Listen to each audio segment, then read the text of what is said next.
ಎಲ್ರಿಗೂ ನಮಸ್ಕಾರ. ಇನ್ಫೋಸ್ಟ್ರೀಮ್ ಯೂಟ್ಯೂಬ್ ಚಾನಲ್ಗೆ ಮತ್ತೊಮ್ಮೆ ಸ್ವಾಗತ. ಈ ವಿಡಿಯೋದಲ್ಲಿ ನಾವು ಇನ್ನೊಂದು ಪ್ರಾಬ್ಲಮ್ ಅನ್ನ ಡಿಸ್ಕಸ್ ಮಾಡ್ತಾ ಹೋಗೋಣ. ಕರೆಂಟ್ ಡಿವಿಷನ್ ಥಿಯರಮ್ ಮೇಲೆ ಅಥವಾ ಕರೆಂಟ್ ಡಿವಿಷನ್ ರೂಲ್ ಅಂತ ಕೂಡ ಕರಿತಾ ಹೋಗ್ಬೋದು. ಸೊ ಇವಾಗ ಕ್ವಶನ್ ಏನ್ ಕೊಟ್ಟಿದ್ದಾರೆ, find the current through the 4 ohm resistance ಅಂತ ಕೊಟ್ಟಿದ್ದಾರೆ. ಈಗ ನೋಡಿ, ಇಲ್ಲಿ ನನಗೆ ಒಂದು ವೋಲ್ಟೇಜ್ ಸೋರ್ಸ್ ಅನ್ನು ಕೊಟ್ಟಿದ್ದಾರೆ. ರೆಸಿಸ್ಟರ್ಗಳು, ಡಿಫರೆಂಟ್ ರೆಸಿಸ್ಟರ್ಗಳು ನನ್ನ ಹತ್ರ ಇದಾವೆ. ಸೊ ಅವುಗಳ ರೆಸಿಸ್ಟೆನ್ಸ್ ಅನ್ನು ಕೂಡ ಅವರು ಕೊಟ್ಟಿದ್ದಾರೆ. ಈಗ ಕರೆಂಟ್ ಏನಾಗುತ್ತೆ, ಇಲ್ಲಿ ಈ ತರ ಪ್ರೊಡ್ಯೂಸ್ ಆಗ್ತಾ ಹೋಗುತ್ತೆ. ಕರೆಂಟ್ ಯಾವ ರೀತಿ ಹೋಗೋದು, ನೆಗೆಟಿವ್ ಇಂದ ಪಾಸಿಟಿವ್ ಮುಖಾಂತರ ಹೋಗ್ತಾ ಹೋಗುತ್ತೆ. ಗೊತ್ತಾಯ್ತಾ? ಈಗ ಒಂದು ವೋಲ್ಟೇಜ್ ಇದೆ ಅಂತ ಅಂದ್ರೆ ವೋಲ್ಟೇಜ್ ಸೋರ್ಸು ನೆಗೆಟಿವ್ ಇಂದ ಕರೆಂಟ್ ನೋಡಿ, ನೆಗೆಟಿವ್ ಇಂದ ಪಾಸಿಟಿವ್ ಮುಖಾಂತರ ಹೋಗ್ತಾ ಹೋಗುತ್ತೆ. ಸೊ ಕರೆಂಟ್ ಇಲ್ಲಿ ಬಂತು, ಈ ಒಂದು ರೆಸಿಸ್ಟೆನ್ಸ್ ಮುಖಾಂತರ ಕರೆಂಟ್ ಐ ಹೋಗ್ತಾ ಹೋಗುತ್ತೆ, ಅಥವಾ ಐ ಟೋಟಲ್ ಅಂತ ಕರಿತಾ ಹೋಗೋಣ. ಸರಿನಾ? ಐ ಟೋಟಲ್ ಹಿಂಗ್ ಬಂದು ಈ ಒಂದು ಪಾಯಿಂಟ್ ಬಂದ ತಕ್ಷಣ ಏನಾಗುತ್ತೆ, ಡಿವೈಡ್ ಆಗ್ತಾ ಹೋಗುತ್ತೆ. ಸೊ ಅದಕ್ಕೆ ಏನಂತ ಕರೆಯೋದಿದ್ನ ಕರೆಂಟ್ ಡಿವಿಷನ್ ಥಿಯರಮ್ ಅಂತ. ಈ ಒಂದು ಪಾಯಿಂಟ್ ಬಂದ ತಕ್ಷಣ ಎರಡು ಪಾತ್ ಇದೆ ಆ ಒಂದು ಕರೆಂಟ್ ಫ್ಲೋ ಆಗೋದಕ್ಕೆ. ಒಂದು ಈ ತರ ಹೋಗ್ಬೋದು ಅಥವಾ ಈ ತರ ಹೋಗ್ಬೋದು. ಸೊ ಅವಾಗ ಏನಾಗುತ್ತೆ, ಒಂದ್ ಸ್ವಲ್ಪ ಕರೆಂಟ್ ಈ ಕಡೆ ಹೋಗುತ್ತೆ, let me call it as I X. ಒಂದ್ ಸ್ವಲ್ಪ ಕರೆಂಟ್ ಈ ಕಡೆ ಹೋಗುತ್ತೆ, so let me call it as I Y. ಗೊತ್ತಾಯ್ತಾ? ಐ ಟೋಟಲ್ ಕರೆಂಟ್ ಏನ್ ಬರುತ್ತಲ್ವಾ, ಸೊ ಅದು ಈ ಒಂದು ಪಾಯಿಂಟ್ ಬಂದ ತಕ್ಷಣ ಎರಡು ದಾರಿ ಇತ್ತು. ಸ್ವಲ್ಪ ಕರೆಂಟ್ ಇದ್ರ ಮುಖಾಂತರ ಹೋಗುತ್ತೆ, ನೆಕ್ಸ್ಟ್ ಸ್ವಲ್ಪ ಕರೆಂಟ್ ಇದ್ರ ಮುಖಾಂತರ ಹೋಗುತ್ತೆ.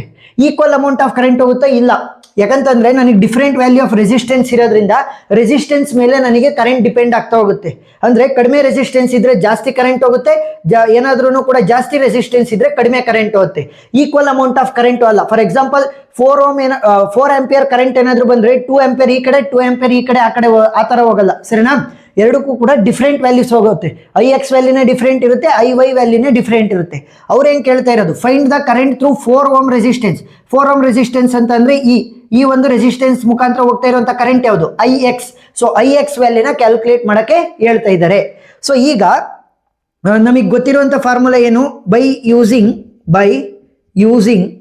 Ohm's law. By using Ohm's law. Ohm's law ಪ್ರಕಾರ ನಮಗೆ ಏನ್ ವ್ಯಾಲ್ಯೂ ಗೊತ್ತು, V is equal to I R ಅಂತ ಅಂದ್ರೆ ಕರೆಂಟ್ ಇಂಟು ರೆಸಿಸ್ಟೆನ್ಸ್. ಈಗ ಈ ಒಂದು ಏನ್ ಕರೆಂಟ್ ಡಿವಿಷನ್ ಥಿಯರಮ್ ಇದೆಯಲ್ಲ, ಇದನ್ನ ನಾನು ಅಪ್ಲೈ ಮಾಡಬೇಕು ಅಂತಂದ್ರೆ ಫಸ್ಟ್ ಟೋಟಲ್ ಕರೆಂಟ್ ವ್ಯಾಲ್ಯೂ ಗೊತ್ತಿರ್ಬೇಕು. ಸರಿನಾ? ಈ ಒಂದು ಸರ್ಕ್ಯೂಟ್ ಅಲ್ಲಿ ಇರುವಂತಹ ಟೋಟಲ್ ಕರೆಂಟ್ ವ್ಯಾಲ್ಯೂ ಗೊತ್ತಿರ್ಬೇಕು. So I value will be equal to V divided by R ಅಂತಂದ್ರೆ ರೆಸಿಸ್ಟೆನ್ಸ್ ಅನ್ನ ಈ ಕಡೆ ಕಳಿಸಿದಾಗ ಇಲ್ಲಿ ಮಲ್ಟಿಪ್ಲಿಕೇಶನ್ ಇರೋದ್ರಿಂದ ಡಿವೈಸರ್ ಬರುತ್ತೆ. ನನಗೆ ಬೇಕಾಗಿರೋದೇನು, ಐ ಟೋಟಲ್ ವ್ಯಾಲ್ಯೂ ಬೇಕು.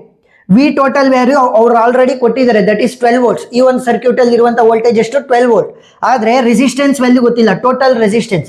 ಸೊ ಅದಕ್ಕೋಸ್ಕರ ಏನ್ ಮಾಡಬೇಕು, ಇಲ್ಲಿ ನನಗೆ 3 ರೆಸಿಸ್ಟರ್ಗಳಿದಾವಲ್ಲ, ಸೊ ಇವುಗಳನ್ನ ನಾನು ಏನ್ ಮಾಡಬೇಕು, ಸಿಂಪ್ಲಿಫೈ ಮಾಡಿಕೊಂಡು ಟೋಟಲ್ ರೆಸಿಸ್ಟೆನ್ಸ್ ಅಂತಂದ್ರೆ ಈಕ್ವಲೆಂಟ್ ರೆಸಿಸ್ಟೆನ್ಸ್ ಅನ್ನ ಕಂಡುಹಿಡಿಬೇಕಾಗತ್ತೆ. ಸೊ ಫಸ್ಟ್ ನಾವೇನ್ ಮಾಡೋಣ, ಟೋಟಲ್ ರೆಸಿಸ್ಟೆನ್ಸ್ ಅನ್ನ ಕಂಡುಹಿಡ್ಕೊಳ್ಳೋಣ. ಗೊತ್ತಾಯ್ತಾ? ಆಮೇಲೆ ನಾವು ಕರೆಂಟ್ ಡಿವಿಷನ್ ಥಿಯರಮ್ ಅನ್ನ ಅಪ್ಲೈ ಮಾಡಿ ಸಾಲ್ವ್ ಮಾಡ್ಬೋದು. ಸೊ ಈ ಒಂದು ಸರ್ಕ್ಯೂಟ್ ಅನ್ನ ನಾನು ಸಿಂಪ್ಲಿಫೈ ಮಾಡ್ತಾ ಹೋಗ್ತೀನಿ. ವೋಲ್ಟೇಜ್ ಸೋರ್ಸ್ ಹಂಗೆ ಇರುತ್ತೆ. ಸರಿನಾ? ದಟ್ ಈಸ್ 12 ವೋಲ್ಟ್ಸ್ದು ಪ್ಲಸ್ ಮೈನಸ್. ಇಲ್ಲಿ ಒಂದೊಂದೇ ಸ್ಟೆಪ್ ಅನ್ನ ತೋರಿಸ್ತಾ ಹೋಗ್ಬೇಕು. ಸೊ 1.6 ಓಮ್ ಅಲ್ವಾ. ಈಗ ಈ 6 ಓಮ್ ಮತ್ತೆ 4 ಓಮ್ ಏನಾಗಿದೆ, ಪ್ಯಾರಲಲ್ ಆಗಿದ್ದಾವೆ. ಏನಾದ್ರೂ ನಮ್ಮ ಹತ್ರ 2 ರೆಸಿಸ್ಟರ್ಗಳಿದ್ರೆ, ಸರಿನಾ, ಇದು 2 ರೆಸಿಸ್ಟರ್ಗಳು ಪ್ಯಾರಲಲ್ ಆಗಿದ್ದಾಗ ಮಾತ್ರ ಇದು ಅಪ್ಲೈ ಆಗೋದು. ನೆನ್ಪಿರ್ಬೇಕು, 2 ರೆಸಿಸ್ಟರ್ಗಳು ಪ್ಯಾರಲಲ್ ಆಗಿದ್ದಾಗ ನಾವೇನು ಅಪ್ಲೈ ಮಾಡ್ಬೋದು, ಈಕ್ವಲೆಂಟ್ ರೆಸಿಸ್ಟೆನ್ಸ್ ಅನ್ನ ಕಂಡುಹಿಡಿಯೋದಕ್ಕೆ R1 into R2 volt divided by R1 plus R2. So ಈ ಒಂದು ಸಿಂಪಲ್ ಫಾರ್ಮುಲಾನ ಅಪ್ಲೈ ಮಾಡ್ಬೋದು. ಏನು, ಈಕ್ವಲೆಂಟ್ ರೆಸಿಸ್ಟೆನ್ಸ್ ಬೇಕು ಯಾವಾಗ 2 ರೆಸಿಸ್ಟರ್ಗಳು ಪ್ಯಾರಲಲ್ ಆಗಿದಾವೆ ಅಂತ ಅಂದಾಗ R1 R2 volt divided by R1 plus R2 ನ ಅಪ್ಲೈ ಮಾಡ್ಬೋದು. ಸೊ ಇಲ್ಲಿ 6 ಅನ್ನ R1 ಅಂತ ತಗೊಳ್ಳೋಣ, 4 ಅನ್ನ R2 ಅಂತ ತಗೊಳ್ಳೋಣ. ಸೊ ವ್ಯಾಲ್ಯೂ ಏನಾಗುತ್ತೆ ನಮಗೆ, 6 into 4 volt divided by 6 plus 4 ಆಗುತ್ತೆ. 6 4 24 ವೋಲ್ಟ್ ಡಿವೈಡೆಡ್ ಬೈ 6 ಪ್ಲಸ್ 4 ಅಂತಂದ್ರೆ 10. ಸೊ 2.4 ಆಗುತ್ತಲ್ವಾ. 24 ವೋಲ್ಟ್ ಡಿವೈಡೆಡ್ ಬೈ 10 ಅಂತ ಅಂದ್ರೆ ಸೊ 2.4. ಈಗ ಇವೆರಡನ್ನು ಕೂಡ ಸೇರಿಸಿ ಈಕ್ವಲೆಂಟ್ ರೆಸಿಸ್ಟೆನ್ಸ್ ಏನಂತ ಬರೀಬಹುದು, ನಾನು 2.4 ಓಮ್ ಅಂತ ಬರೀಬಹುದು. ಈಗ ಇನ್ನು ಸಿಂಪ್ಲಿಫೈ ಆಯ್ತಾ? ಇಲ್ಲ. ಈ 1.6 ಓಮ್ ಮತ್ತೆ 2.4 ಓಮ್ ಎರಡು ಕೂಡ ಸೀರೀಸ್ ಅಲ್ಲಿ ಇದಾವೆ. ಸೊ ಸೀರೀಸ್ ಅಲ್ಲಿ ಇದ್ರೆ ಏನ್ ಮಾಡ್ತೀವಿ, ನಾವು ಎರಡನ್ನು ಕೂಡ ಡೈರೆಕ್ಟ್ ಆಗಿ ಆಡ್ ಮಾಡ್ತಾ ಹೋಗ್ತೀವಿ. ಸೊ ನನಗೆ ಈಕ್ವಲೆಂಟ್ ಸರ್ಕ್ಯೂಟ್ ಏನ್ ಬರುತ್ತೆ, 12 ವೋಲ್ಟ್ಸ್ ಇದು ಪ್ಲಸ್ ಮೈನಸ್ ಇವೆರಡು ಕೂಡ ಆಡ್ ಆಗ್ಬಿಟ್ಟು ವ್ಯಾಲ್ಯೂ ಎಷ್ಟು ಬರುತ್ತೆ, 2.4 ಪ್ಲಸ್ 1.6 ಅಂತಂದ್ರೆ 4 ಓಮ್ ರೆಸಿಸ್ಟೆನ್ಸ್ ಬರುತ್ತೆ. ಇಲ್ಲಿ ಬರೀರಿ, 2.4 ಪ್ಲಸ್ 1.6 ವ್ಯಾಲ್ಯೂ ಎಷ್ಟಾಗುತ್ತೆ ನಮಗೆ, 4 ಓಮ್ ಆಗುತ್ತೆ. ಗೊತ್ತಾಯ್ತಾ? ಸೀರೀಸ್ ಅಲ್ಲಿ ಇದ್ರೆ ಡೈರೆಕ್ಟ್ ಆಗಿ ಆಡು, ಅದೇ ಏನಾದ್ರೂ ಕೂಡ ಪ್ಯಾರಲಲ್ ಆಗಿದಾವೆ ಅಂತ ಅಂದ್ರೆ R1 into R2 volt divided by R1 plus R2 ಈ ಒಂದು ಫಾರ್ಮೆಟ್ ಅಲ್ಲಿ. ಈಗ ನನಗೆ ಈಕ್ವಲೆಂಟ್ ರೆಸಿಸ್ಟೆನ್ಸ್ ಅಂತ ಅಂದ್ರೆ ಟೋಟಲ್ ರೆಸಿಸ್ಟೆನ್ಸ್ ವ್ಯಾಲ್ಯೂ ಸಿಕ್ತು, ಎಷ್ಟು, 4 ಓಮ್ ಅಂತ. ಸೊ ಈಗ ನನಗೆ ಟೋಟಲ್ ರೆಸಿಸ್ಟೆನ್ಸ್ ಸಿಕ್ಕಿರೋದ್ರಿಂದ ಐ ಟೋಟಲ್ ವ್ಯಾಲ್ಯೂನ ಕಂಡುಹಿಡಿಬಹುದು. So I total will be equal to V total volt divided by R total. So V total value ಎಷ್ಟು ಕೊಟ್ಟಿರೋದವರು 12 volts, volt divided by R total value ಏನು ಬಂತು 4. So 4 1s 4 3s 12. So 3 ampere. ಗೊತ್ತಾಯ್ತಾ? ಸೊ ನನಗೆ ಈ ಒಂದು ಸರ್ಕ್ಯೂಟ್ ಅಲ್ಲಿ ಇರುವಂತಹ ಟೋಟಲ್ ಕರೆಂಟ್ ಎಷ್ಟು ಬಂದಿದೆ?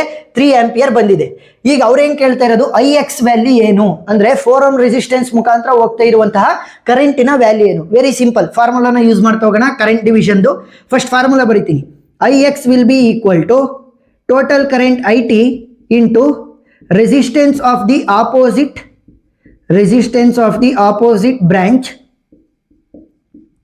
ವೋಲ್ಟ್ ಡಿವೈಡೆಡ್ ಬೈ, ಇದು ಮಲ್ಟಿಪ್ಲಿಕೇಶನ್, ಇದು ಎಕ್ಸ್ ಅಲ್ಲ ಸರಿನಾ, ಮಲ್ಟಿಪ್ಲಿಕೇಶನ್ ಅದು, volt divided by resistance of the opposite branch plus resistance of the current branch.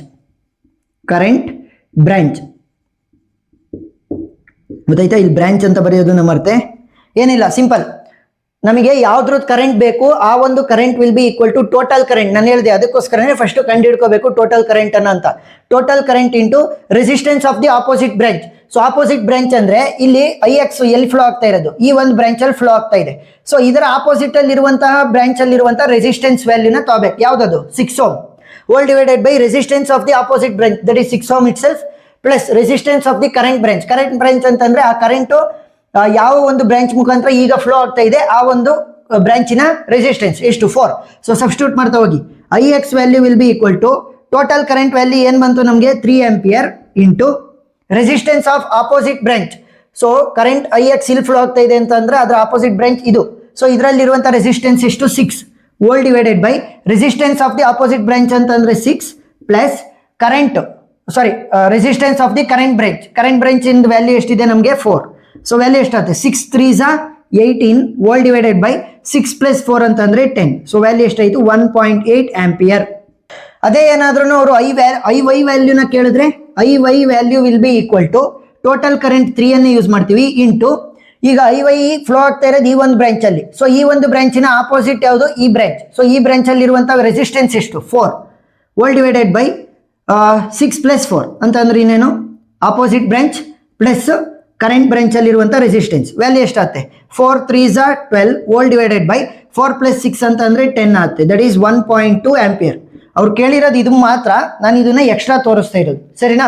ಇದನ್ನ ಎಕ್ಸ್ಟ್ರಾ ತೋರಿಸಿದೀನಿ, ಇದು ಅವ್ರು ಕೇಳಿರುವಂತ ಕ್ವಶನ್ ಅಷ್ಟೇ. ಈ ಐ ವೈ ವ್ಯಾಲ್ಯೂನ ನಾವೇನ್ ಕ್ಯಾಲ್ಕುಲೇಟ್ ಮಾಡಿದ್ವಲ್ಲ ಇದನ್ನ ನಾವು ಇನ್ನೊಂದು ಮೆಥಡ್ ಅಲ್ಲೂ ಕೂಡ ಸಾಲ್ವ್ ಮಾಡಬಹುದು. ಯಾವ ರೀತಿ ಅಂತಂದ್ರೆ ಅವ್ರೇನಾದ್ರೂ ಕೇಳಿದ್ರು ಅಂತ ಅನ್ಕೊಳ್ಳಿ, ಐ ಎಕ್ಸ್ ವ್ಯಾಲ್ಯೂ ಮತ್ತೆ ಐ ವೈ ವ್ಯಾಲ್ಯೂ ಎರಡನ್ನೂ ಕೂಡ ಕಂಡಿಡೀರಿ ಅಂತ.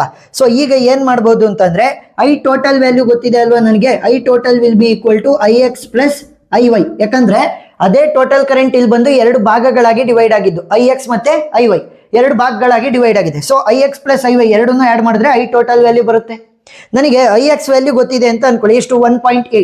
ಐ ವೈ ವ್ಯಾಲ್ಯೂ ಬೇಕಾಗಿದೆ ನನಗೆ. ಇವಾಗ ಏನ್ ಮಾಡ್ತೀನಿ? ಐ ಟಿ, ಈ ಐ ಎಕ್ಸ್ ವ್ಯಾಲ್ಯೂ ಗೊತ್ತಿರೋದ್ರಿಂದ ಈ ಕಡೆ ಕಳಿಸ್ತೀನಿ. That is I X will be equal to I Y. So I Y ವ್ಯಾಲ್ಯೂನ ಹಿಂಗೂ ಕೂಡ ಕ್ಯಾಲ್ಕುಲೇಟ್ ಮಾಡ್ಬೋದು.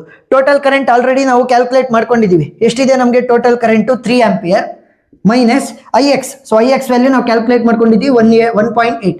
So which will be equal to 1.2 ampere. ಸರಿನಾ? ಒಂದು ಈ ಮೆಥಡ್ ಮಾಮೂಲಿನಾದ್ರೂ ಯೂಸ್ ಮಾಡ್ಕೋಬಹುದು, ಇಲ್ಲ ಅಂತಂದ್ರೆ ಈ ತರ ಮೆಥಡ್ ಅವರು ಯೂಸ್ ಮಾಡ್ಬೋದು. ಸೊ ಇದು ಎಕ್ಸ್ಟ್ರಾ, ಇದನ್ನ ನೀವು ಆನ್ಸರ್ ಅಲ್ಲಿ ಬರೆಯುವಂತ ಅವಶ್ಯಕತೆ ಇಲ್ಲ. ನಾನು ಎಲ್ಲ ಸಿನೇರಿಯನ್ನು ಕೂಡ ಎಕ್ಸ್ಪ್ಲೈನ್ ಮಾಡ್ತಾ ಹೋಗ್ತೀನಿ. ಯಾಕಂತಂದ್ರೆ ಒಂದು ಪ್ರಾಬ್ಲಮ್ ಅಲ್ಲಿ ಯಾವ ರೀತಿ ಕ್ವಶನ್ ಅನ್ನ ಕೇಳ್ಬೋದು ಎಲ್ಲದನ್ನು ಕೂಡ ಎಕ್ಸ್ಪ್ಲೈನ್ ಮಾಡ್ಬೇಕು. ಇಲ್ಲ ಅಂತಂದ್ರೆ ನಿಮಗೂ ಕೂಡ ಅರ್ಥ ಆಗ್ತಾ ಹೋಗಲ್ಲ, ಒಂದು ಚೂರ್ ಟ್ವಿಸ್ಟ್ ಮಾಡಿದ್ರು ಕೂಡ. ಅದಕ್ಕೋಸ್ಕರ ಸೊ ವಿಡಿಯೋ ಇಷ್ಟ ಆಗಿದ್ರೆ ಸಬ್ಸ್ಕ್ರೈಬ್ ಆಗೋದನ್ನ ಮರಿಬೇಡಿ. ಎಕ್ಸ್ಟ್ರಾ ಪ್ರಾಬ್ಲಮ್ಗಳ ವಿಡಿಯೋ ಲಿಂಕ್ ಅನ್ನ ನಾನು ಪ್ಲೇ ಲಿಸ್ಟ್ ಮಾಡಿದ್ದೀನಿ. ಆ ಪ್ಲೇ ಲಿಸ್ಟ್ ಲಿಂಕ್ ಡಿಸ್ಕ್ರಿಪ್ಷನ್ ಅಲ್ಲಿ ಇರುತ್ತೆ, ನೀವು ನೋಡಬಹುದು. ಸೊ ವಿಡಿಯೋ ಇಷ್ಟ ಆಗಿದ್ರೆ ಸಬ್ಸ್ಕ್ರೈಬ್ ಮಾಡ್ಕೊಂಡು ಸಪೋರ್ಟ್ ಮಾಡೋದನ್ನ ಮರಿಬೇಡಿ. Thank you for watching.